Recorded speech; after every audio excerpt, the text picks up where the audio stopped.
A última mensagem eu preguei era mais ou menos início de dezembro. Eu havia conversado com os irmãos a respeito de alguns testes e como João aplicava estes testes aqui no livro que ele está explicando. A gente leu o finalzinho do capítulo 1 de João, de 1 João, e eu queria continuar um pouco ainda com essa analogia. Talvez você fez um teste do Enem semana passada, na semana retrasada, você talvez faça alguns outros vestibulares, ou seja, a vida, a gente está rodeado de testes de vestibulares de gabarito.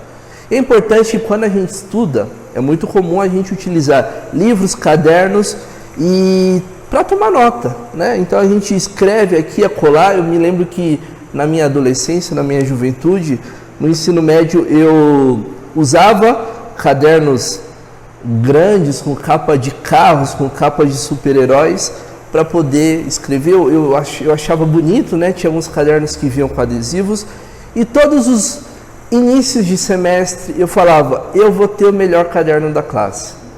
E passava 2 semanas, eu faltava, o professor apagava a lousa, eu já não copiava mais, e no final do ano, chegando perto das provas, chegando perto dos exames finais, eu tinha que correr atrás de algum outro aluno que tinha esse caderno. Eu usava o recurso dele, eu falava, pelo amor de Deus, me ajude, me conceda as suas anotações para que eu possa estudar para a prova e me sair bem. E aí eu consegui esse caderno, eu consegui essa apostila, e no ano seguinte, no semestre seguinte, eu falava, dessa vez vai ser diferente.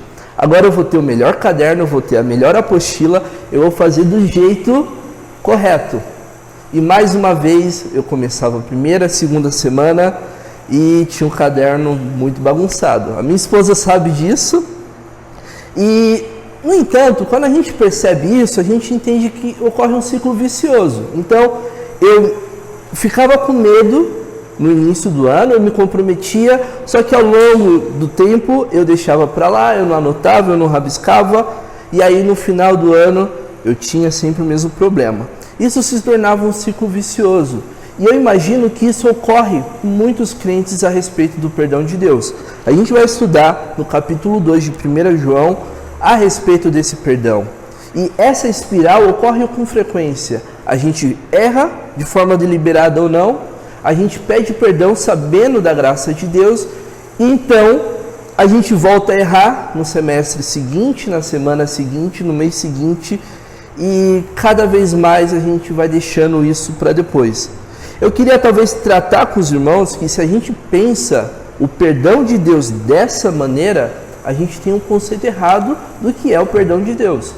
O perdão de Deus, então, acaba se tornando sem valor. Aquele meu caderno do primeiro semestre já não tinha tanto valor, que eu precisava usar o caderno de outro. O perdão de Deus, então, eu já falo, olha, talvez o pecado não seja tão pecado assim, porque já que Deus está perdoando, eu oro, então talvez eu possa pecar um pouquinho mais. E mais ainda, esquecemos da santidade de Deus. Então, eu acho que nesse primeiros 2 versículos, a gente vai entender como João mostra que o crente não deve agir dessa forma. João vai explicar que o perdão de Deus é coisa séria. E ele vai trabalhar isso com alguns elementos. Os irmãos se lembram, eu dei uma contextualizada no final da última mensagem, sobre o que era então o livro de João. Então, no contexto da última mensagem, a gente aprendeu que João dá um dogma, ele dá uma verdade, dizendo que Deus é luz e nele não há escuridão. Isso está lá no verso 5 do capítulo 1.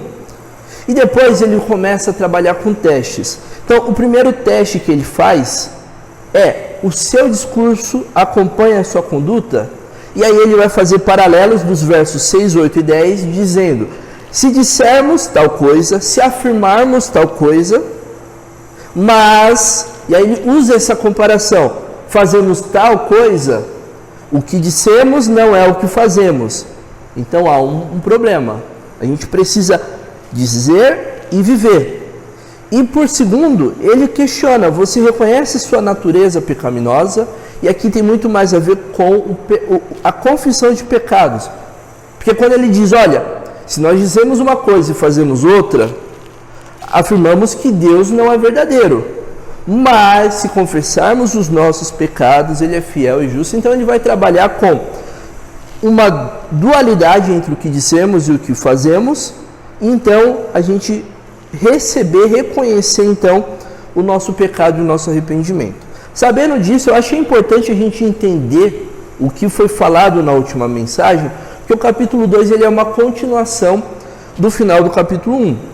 Então, o contexto também a gente precisa entender que havia alguns homens naquela igreja que estavam trazendo heresias, essa heresia com o nome gnosticismo, e aí ele trabalhava talvez com filosofias pagãs daquela época, filosofias gregas, babilônicas, que dizia que a matéria é má e o espírito é bom.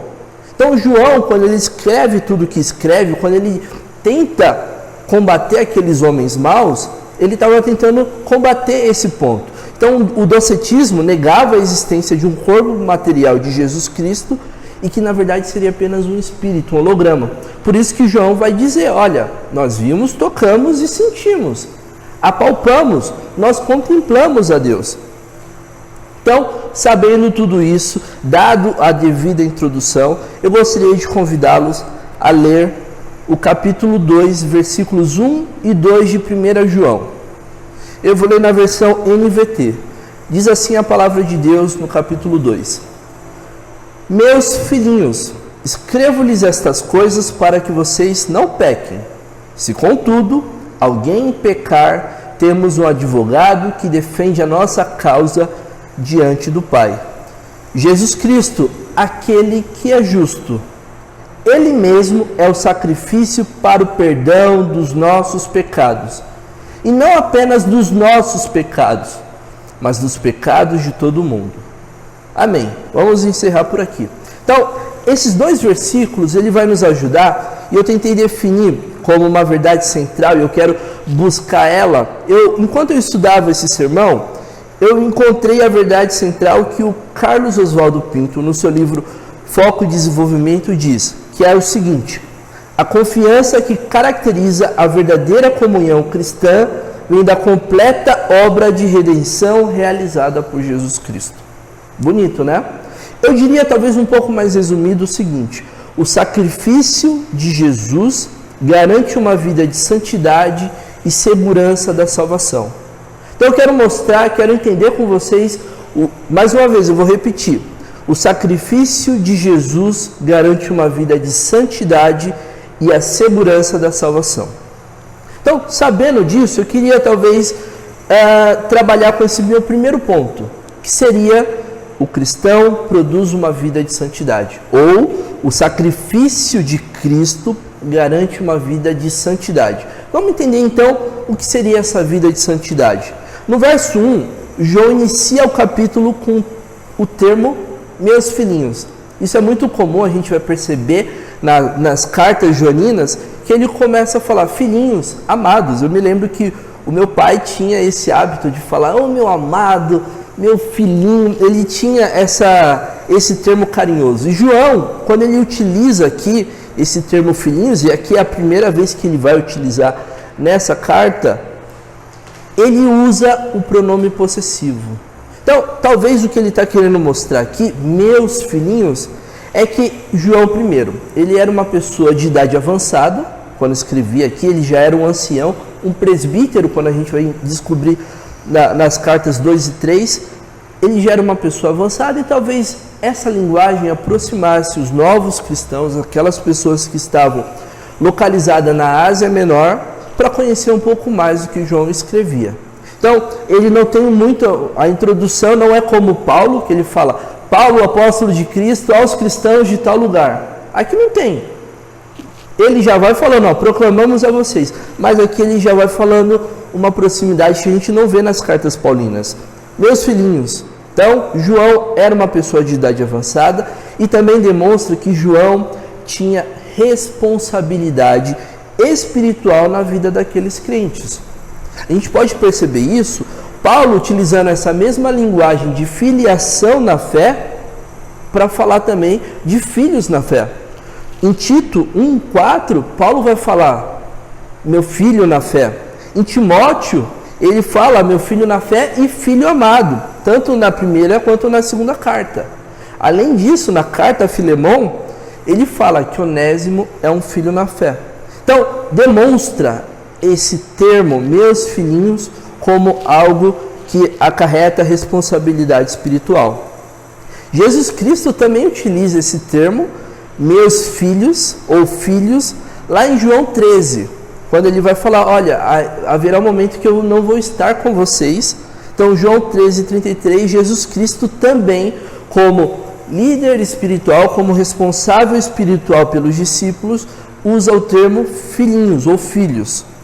Isso é importante para a gente entender que João demonstra um cuidado e carinho pelos crentes que receberão aquela carta.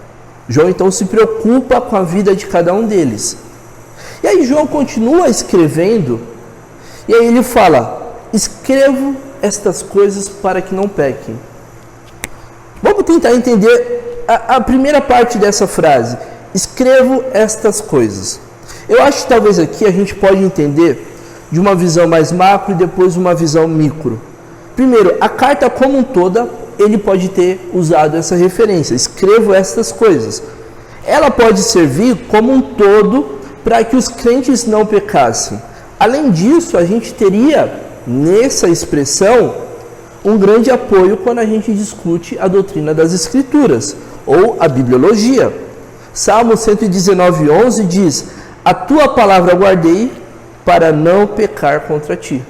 Ou seja, estas coisas, elas vão ajudar a você não pecar. O salmista já dizia isso. Em 2 Timóteo 3,16, Paulo escreve, toda a escritura é inspirada por Deus e útil para o ensino, para a repreensão, para a correção e para a instrução na justiça.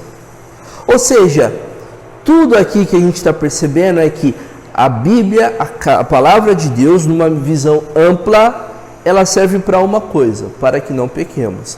E aí quando a gente estudou o panorama da carta, lá a primeira pregação de 1 João, um dos objetivos da carta de João era esse, que não pequemos. Ele vai então avançar. E aí quando a gente entende agora que talvez estas coisas não seja algo tão macro quanto a bibliologia, embora a gente tenha base para dizer isso, talvez o contexto restrito que havia no capítulo 1. O que João disse no capítulo 1 para que ele reforçasse agora para que não pequemos? A gente então precisa entender o que está imediatamente antes dessa afirmação. E alguém se lembra o que a gente leu agora?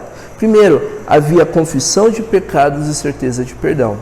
Então, o que João vai falar no capítulo 1, versos 6, 7, 8, 9 e 10 é exatamente isso. Olha o que diz o verso 9. Mas se confessarmos nossos pecados, Ele é fiel e justo para perdoar nossos pecados e nos purificar de toda injustiça. Então, João escreveu aquilo, mas ele reforça, olha, eu escrevo essas coisas para que vocês não pequem. Talvez a pessoa jovem possa, talvez neófito na fé, possa olhar aquela mensagem e falar assim, peraí então, eu pequei, eu me arrependo, Deus me perdoa e está tudo certo. Então, se eu pecar, me arrepender, então ele vai se tornando esse ciclo vicioso como alguém que não tem o cuidado de anotar semestralmente as suas atividades. Alguém que peca de forma deliberada, porque a gente sabe, onde abundou o pecado, superabundou a graça. Só que João, então, ele vai refutar esse ponto. O que eu escrevi aqui não é para que vocês pequem. O que eu estou escrevendo na parte de cima é para que vocês não pequem. Além disso, vai de acordo com o que o apóstolo Paulo fala lá em Romanos. Ele diz no capítulo 6, Paulo dizendo, que diremos então? Ele vai fazer um tratado, né, sobre a justiça de Deus. Que diremos então? Continuaremos pecando para que a graça aumente? Porque onde havia pecado, superabundou a graça. Quanto maior o pecado, maior a graça. Paulo vai dizer, de maneira nenhuma. Vocês não devem pecar, vocês não devem continuar pecando. O verdadeiro cristão, então, tem uma vida de santidade. Quando ele percebe que ele tem um acesso ao Pai, um perdão garantido por Jesus Cristo, ele não peca. Ou ele não vive no pecado, ele não vive de forma deliberada pecando. É importante notar que aqui João ele não está dizendo que atos pecaminosos correspondem a uma vida habitual de pecado. Ele fala, não pequem. No capítulo 1, versículo 6, ele diz, portanto, se afirmamos que temos comunhão com Ele, mas vivemos. Aqui o termo vivemos delimita algo que é cotidiano, algo que é voluntário, que é intencional eu viver no pecado. Eu sei que aquilo é errado e eu continuo vivendo de forma habitual. Não é o caso aqui. Ele já deixou claro, olha, quem vive no pecado mente e não pratica a verdade. Mas se a gente continuar, ele vai falar, para que vocês não pequem. É possível então, neste caso, de desenvolver a salvação, a gente ter duas posturas diante do pecado. A gente pode ser então indulgente com o pecado, que é o que ele está dizendo aqui. Olha, tudo que eu falei ali sobre perdão, você pode ser indulgente e falar, olha, o pecado talvez não seja tão importante, eu tenho uma salvação de Deus, então toda vez que eu me arrepender, Deus vai e me garante a tranquilidade do perdão. Só que também o outro oposto vai trabalhar com a severidade do pecado. Talvez nós negamos a possibilidade do cristão pecar, ou ainda não conceder o perdão de Deus, ao ponto de eu olhar e falar assim, olha, ou o crente não peca, ou se pecar já era, não perdeu a salvação. Nem mesmo Cristo pode me salvar. Então, quando a gente entende tudo que estava no contexto do capítulo anterior, e João escrevendo essas coisas, a gente pode perceber que o cristão deve produzir uma vida de santidade. Lembra da verdade central? Eu vou reforçar mais uma vez. O sacrifício de Jesus garante uma vida de santidade e segurança da salvação. Então aqui João diz, não pequem, não pequem, não pequem. Vocês aprenderam que vocês têm um perdão ilimitado, mas não pequem, não abusem desse perdão. E aí quando ele vai continuando no versículo, a parte B ele fala, mas se contudo alguém pecar, temos um advogado que defende nossa causa diante do Pai, Jesus Cristo, aquele que é justo. É interessante como na estrutura do capítulo 1, ele falava algo errado, a consequência e o mais vinha depois. Então, portanto, se afirmamos que temos comunhão, mas vivemos na escuridão, mentimos, a consequência. Mas se vivemos na luz, como Deus está na luz, temos comunhão uns com os outros. Aqui no capítulo 2 ele inverte. Ele fala, olha, não pequem, mas se algum de vocês pecar, se contudo alguém pecar. Então imagine que você leu até a parte A do versículo. Você está lá no seu devocional, escrevo para que vocês não pequem. Você acorda então disposto a não pecar.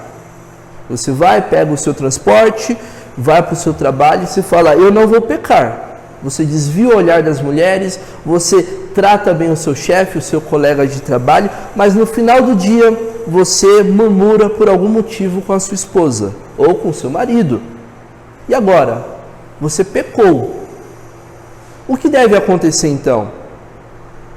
Acabou? Porque talvez o ponto de vista severo vai dizer, olha, você pecou, você não merece nada, você é um pecador ordinário, acabou.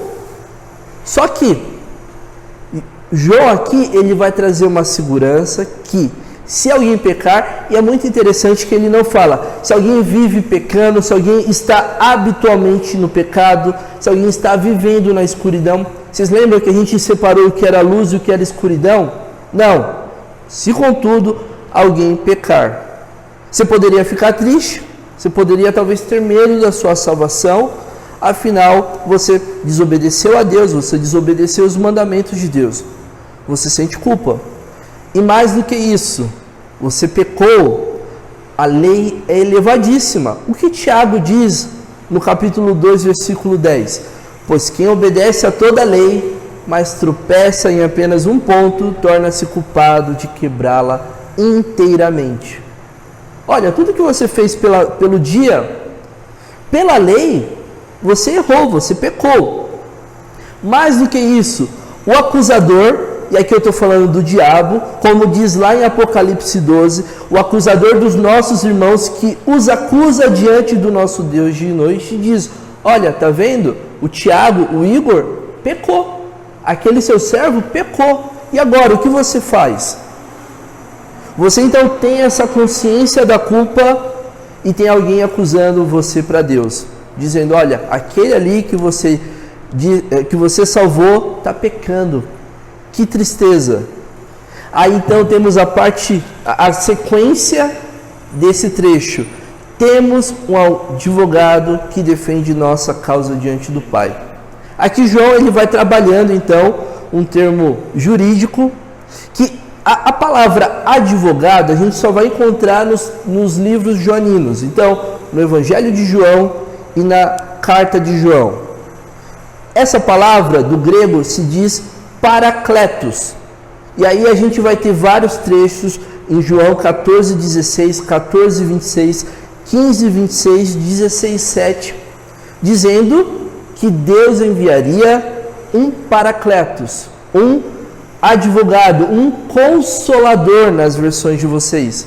E esse consolador, o que ele está querendo dizer então, é a palavra, é o Espírito Santo, o consolador que seria enviado por Deus. Trata-se então do Espírito Santo defendendo a causa de Cristo no mundo, como a gente vai descobrir lá em João 16, 7.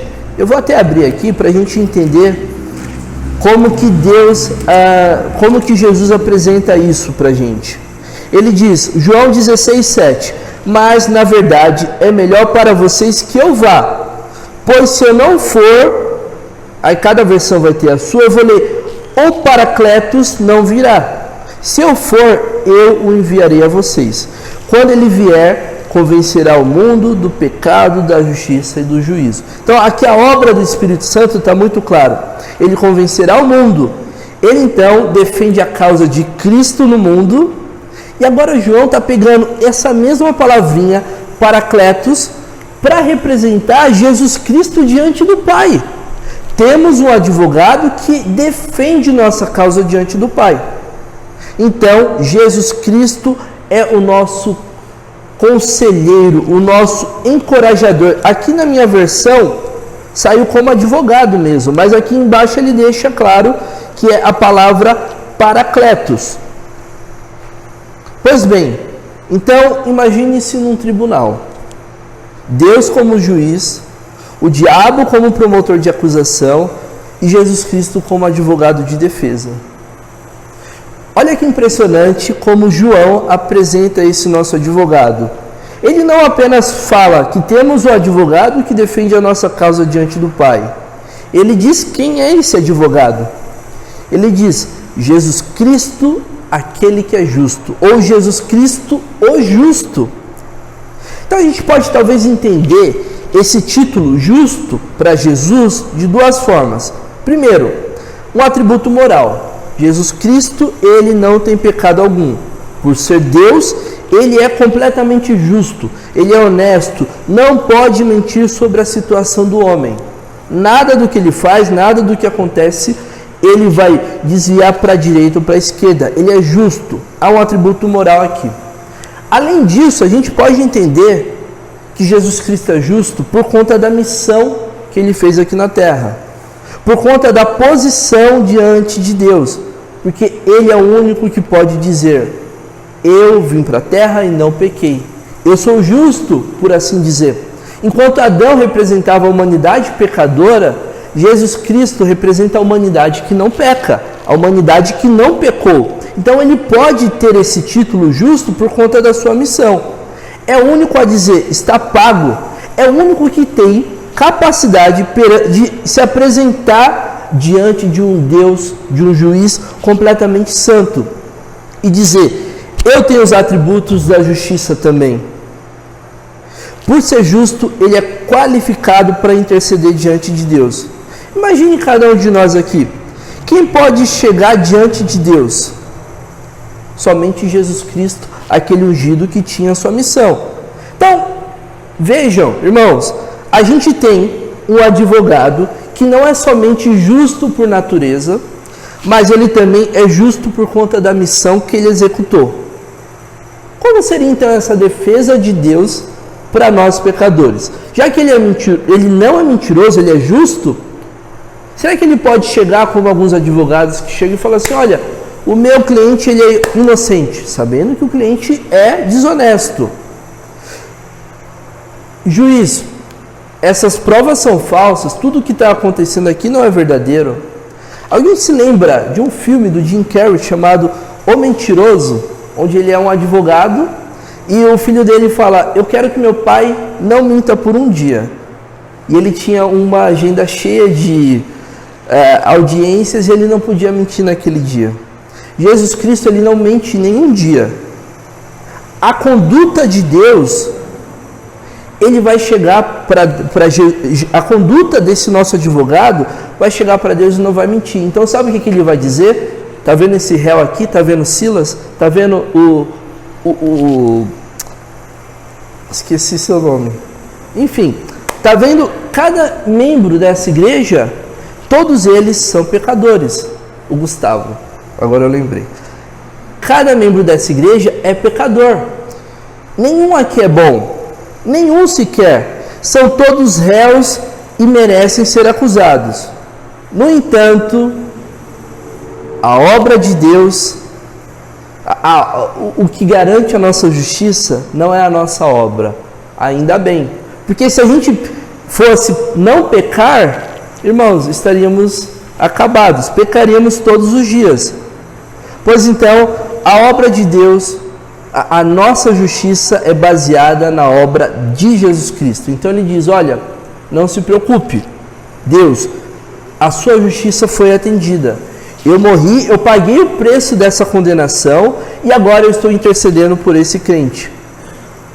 Isso nos ajuda então a combater o outro ponto. A gente tinha então o ponto da indulgência de tratar o pecado como algo comum, e a questão da severidade, de tratar, olha, você não pode pecar, se você pecar, já era a sua salvação. Não, temos um advogado diante de Deus que vai nos ajudar cada vez mais a ser defendido por sua obra. Então, mais uma vez, eu vou reforçar a verdade central. O sacrifício de Jesus garante uma vida de santidade e segurança da salvação. Veja, uma vez que eu entendo o que Jesus Cristo fez naquela cruz, como a gente cantou, seu sangue, o que foi vertido, o sacrifício de Jesus garante uma vida, primeiro, de santidade. Será que eu e você estamos buscando uma vida de santidade? Ou vivemos num ciclo vicioso de pecar, errar e retornar? E mais ainda, nós temos a garantia, a segurança, a tranquilidade da salvação, porque quem nos defende é um advogado justo. É alguém que pode, que tem moral para se apresentar diante de Deus e falar, ele está perdoado, alvo mais que a neve, por conta do sangue de Cristo. Pois agora a gente segue para o versículo 2, que ele diz, ele mesmo é o sacrifício para o perdão dos nossos pecados, e não apenas de nossos pecados, mas dos pecados de todo mundo. Então o que João vai tentar desenvolver aqui? O que ele vai explicar? Ele é a propiciação dos nossos pecados. Esse termo propiciação vem do grego hilasmos. E aí, vamos tentar entender o que seria então essa propiciação num contexto pagão. Quando eu procurei esse termo propiciação na internet, em alguns dicionários, dizia sacrifício ou oferta a uma divindade para aplacar a cólera ou para agradar. Era muito comum naquela cultura pagã que as pessoas fizessem sacrifícios para obter uma vantagem de um determinado Deus, ou ainda para aplacar ira. Então, às vezes estava chovendo muito, as pessoas sacrificavam o seu filho, ou não estava chovendo, a pessoa sacrificava para que os deuses tivessem compaixão dela, então conceder esse desejo. Mas quando a gente vai entender o que é a propiciação no termo bíblico, a gente percebe que isso vem do próprio Deus. E não é algo que a gente gera para agradar um Deus como os pagãos faziam. Então, lá em Levítico, quando a gente vai estudar um pouco, Levítico 4, verso 14, Deus estabelece para Moisés como seria essa propiciação.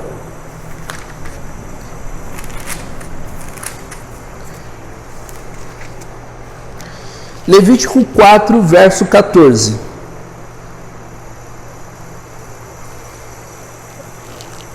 Eu estava no Levítico 14. Levítico 4, verso 14. Quando perceber o seu pecado, o povo trará um novilho como oferta pelo pecado e o apresentará à entrada da tenda do encontro.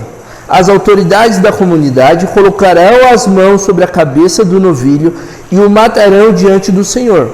O sacerdote ungido levará um pouco do sangue do novilho para dentro da tenda do encontro, molhará o dedo e com ele aspergirá 7 vezes diante do Senhor. E aí ele vai continuando esse processo.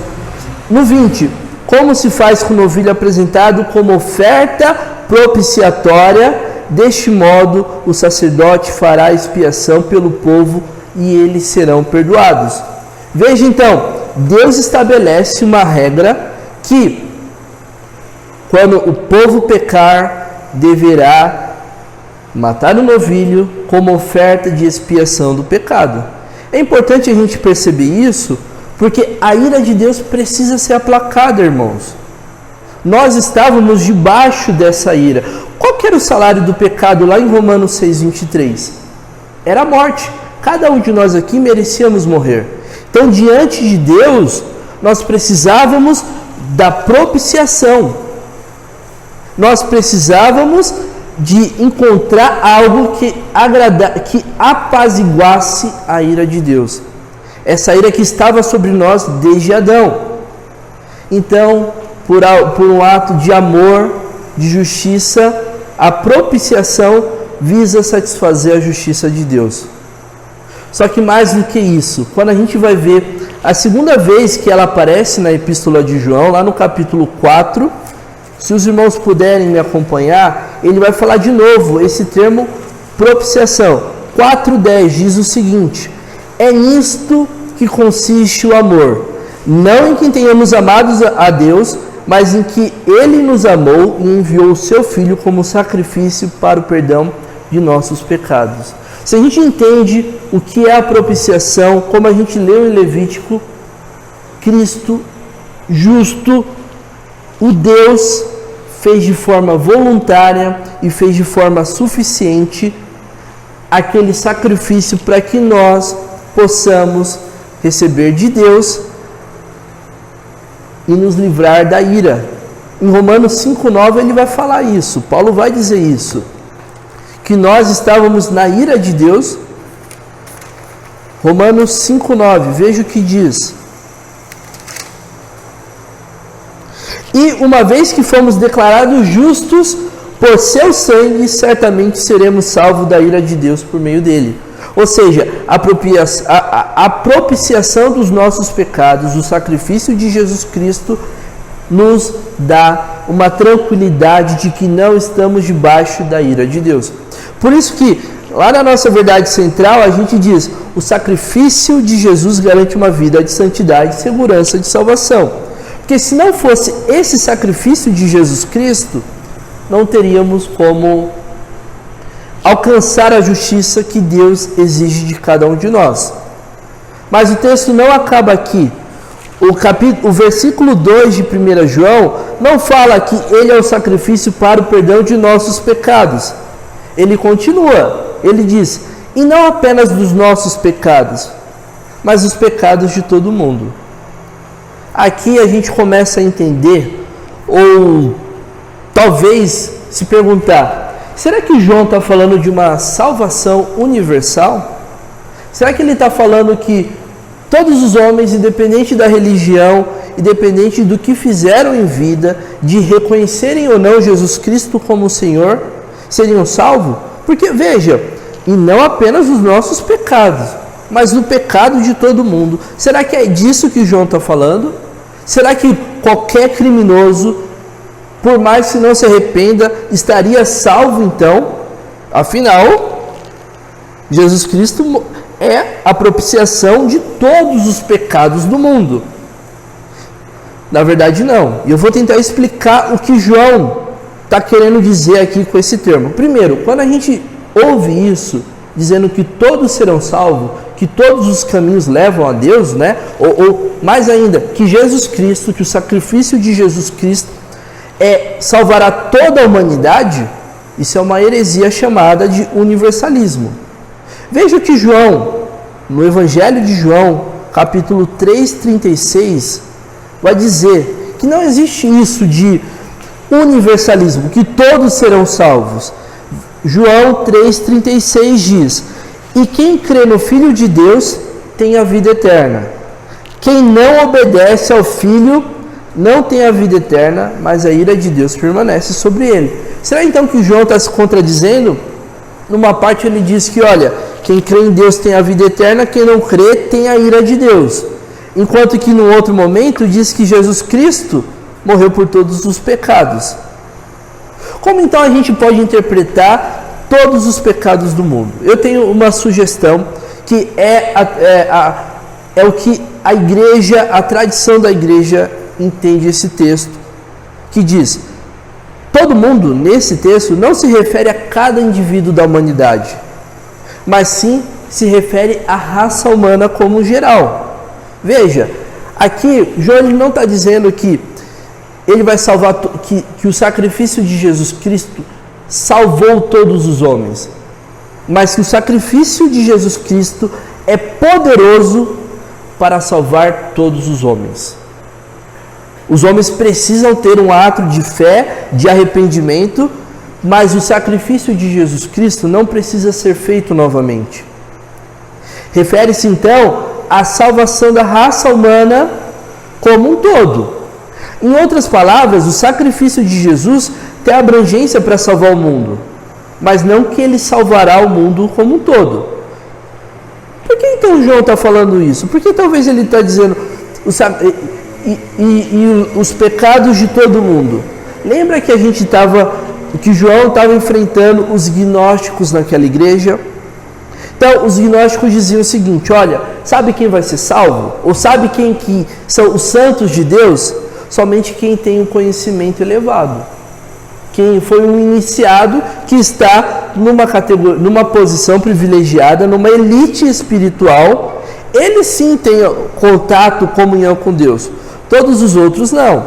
Então, se você não faz parte desse grupo, você não faz parte da comunhão de Deus. É como se, por exemplo, hoje a igreja dissesse que só iria para o céu quem fosse doutorado. Muitos aqui não iriam. Criaria uma categoria acima, para que muitas pessoas que não vão de acordo com aquela linha estivesse fora. Então, João está dizendo que o sacrifício de Jesus Cristo, ele está disponível para toda a humanidade, seja homem ou mulher, seja judeu ou gentil, seja senhor ou servo, jovem ou idoso. Isso não significa que todos serão salvos, mas sim, ao contrário do que o gnosticismo fazia, que limitava a ação do Espírito Santo a uma elite religiosa, o sacrifício de Jesus pode alcançar todos os homens na terra. Isso é importante a gente perceber, que então João está falando dos pecados de todo mundo. Se você reconhece que Jesus Cristo é o Senhor, você pode ser um chinês que cultua Deus numa cortina de ferro lá na China. Você pode ser um americano no auge do capitalismo. Você pode ser um senhor europeu. Você pode ser uma criança africana. Todas essas pessoas têm acesso ao Pai. Não existe um elitismo, não existe uma separação para cada um de nós. Então, homem e mulher, judeu e gentil, senhor e servo, jovem e idoso. Então, a gente percebeu nesse texto, nesses 2 versículos, que o sacrifício de Jesus garante uma vida de santidade e segurança da salvação. Você não precisa ser um grande alguém que está elevado no conhecimento bíblico. Você precisa apenas crer que Jesus Cristo é o Filho de Deus e reconhecer os seus pecados. Então, algumas aplicações que a gente pode ter nesse texto. Primeiro, tenha uma vida santa. Eu não estou dizendo que você não irá pecar, mas se você deve viver buscando a santidade de Deus, dia após dia, momento após momento. Será que você tem buscado? Ou você tem se aproveitado de que Jesus Cristo tem dado um perdão que é suficiente? Toda vez que pecamos e confessamos os nossos pecados, Ele é fiel e justo para nos perdoar. Será que nós estamos de fato vivendo uma vida que quer agradar a Deus? Ou a gente está vivendo como aqueles crentes de Romanos que eu vou pecar cada vez mais para que a graça tenha uma superabundância? Segundo, você pode ter segurança da sua salvação. Se você pecou, reconheça o seu erro, reconheça o seu pecado, peça perdão a Deus, reconheça a santidade de Deus. Então, volte à sua vida de santidade. Você não precisa ficar com medo de que, olha, eu acho que eu perdi minha salvação porque eu falei mal, eu pensei mal, eu fiz alguma coisa errada. Terceiro ponto, saiba que Deus fez um sacrifício que nenhum de nós, a humanidade toda, não seria capaz de fazer, mas Ele de forma voluntária se sacrificou por amor para aplacar a ira do próprio Deus. Seja grato, agradeça a Deus todos os dias pela dádiva que Ele nos dá através da sua morte. Então, tenha uma vida santa, tenha segurança da sua salvação e seja grato a Deus pelo sacrifício que Ele fez ao morrer naquela cruz e nos dá a segurança e a salvação e a vida eterna.